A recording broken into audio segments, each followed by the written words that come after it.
एक बार की बात है, एक प्यारी सी लड़की थी जिसका नाम एलिस था। एलिस एक छोटे से गांव में रहती थी, जहां उसके चारों ओर हरे भरे पेड़ और रंग बिरंगे फूल खिले हुए थे। वो हमेशा नई नई जगहों की खोज में रहती थी। एक दिन जब वो अपने गांव के पास के जंगल में घूम रही थी, उसने एक सुरीली आवाज सुनी, चप चप। आवाज सुनकर उसने ध्यान से देखा। एक छोटा सा पक्षी एक झाड़ी में फंसा हुआ था। उसकी पंखों में एक कांटा चुभा हुआ था और वो बहुत परेशान लग रहा था। एलिस ने तुरंत उसकी मदद करने का निश्चय किया। वो धीरे धीरे पक्षी के पास गई। डरो मत, मैं तुम्हारी मदद करूंगी, उसने कहा। पक्षी ने उसे देखा और उसकी आंखों में आशा की चमक आई। एलिस ने अपनी नन्ही उंगलियों से कांटे को हटाने की कोशिश की, लेकिन वो बहुत गहरा था। मुझे तुम पर भरोसा है, पक्षी ने कहा।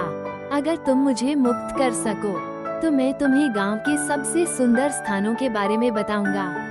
एलिस ने सोचा, अगर मैं तुम्हारी मदद करूंगी तो मुझे भी कुछ नया सीखने को मिलेगा।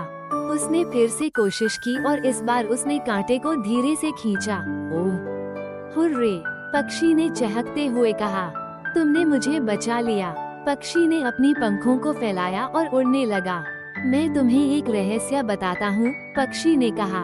गांव के पास एक छुपा हुआ तालाब है, जहाँ पर जादुई फूल खिलते हैं। अगर तुम वहाँ जाओगी तो तुम्हें एक अद्भुत अनुभव होगा। एलिस ने धन्यवाद कहा और पक्षी के साथ तालाब की ओर चल पड़ी। वहाँ पहुंचकर उसने देखा कि तालाब के चारों ओर रंग बिरंगे फूल खिले हुए थे। उसने वहाँ बैठकर उन फूलों की खुशबू का आनंद लिया और सोचा कि आज का दिन कितना खास था।